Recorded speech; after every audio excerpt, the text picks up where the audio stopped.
ए का वैल्यू कितना है, और इधर देखो ए और सी का वैल्यू कितना है, ऋण 10। इनका गुणा किया तो क्या आया, ऋण का 10 आया।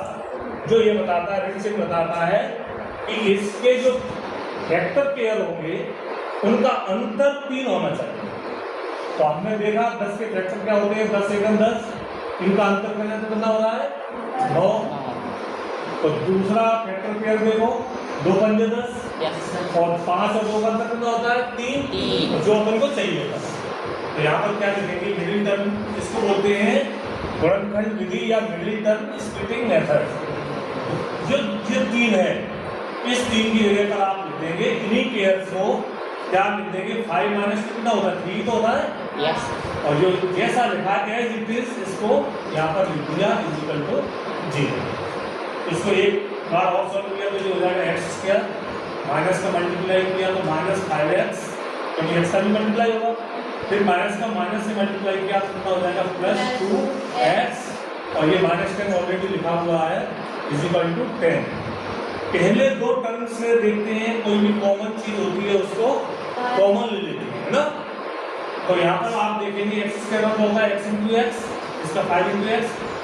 तो आप अच्छे से समझ गए होंगे इसमें कॉमन क्या आ रहा है, x कॉमन आ रहा है, वेरी गुड। तो यहाँ से x कॉमन लिया, after taking x as common, what is remaining, एक x और बचा है इसमें, x इंटू एक्स है ना, यहाँ x लिखेंगे माइनस 5।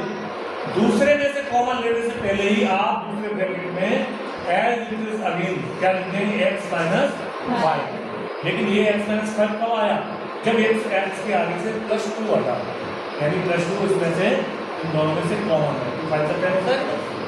आप ध्यान से दोनों में देखो, 2 टर्म हो गए, ये और एक ये, इन दोनों में एक चीज कॉमन है, वो क्या है, x माइनस 5। इन दोनों में क्या कॉमन है, x माइनस 5। यहाँ से x माइनस 5 कॉमन लिया तो कितना बचेगा, यहाँ से x बचेगा प्लस 2 बराबर 0। अब 2 वैल्यूज लिखी है, दोनों का मल्टीप्लाई कितना है 0।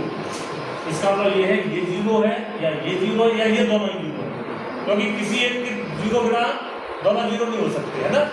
तो यहाँ से लिख लेंगे x माइनस 5 बराबर 0 और x माइनस प्लस 2 बराबर 0। यहाँ से कितना आ जाएगा, x बराबर 0। माइनस 5 हो जाएगा, प्लस 5 हो जाएगा, 5 और यहाँ से x बराबर कितना हो जाएगा, ऋण 2। यही आपका आंसर, ठीक है।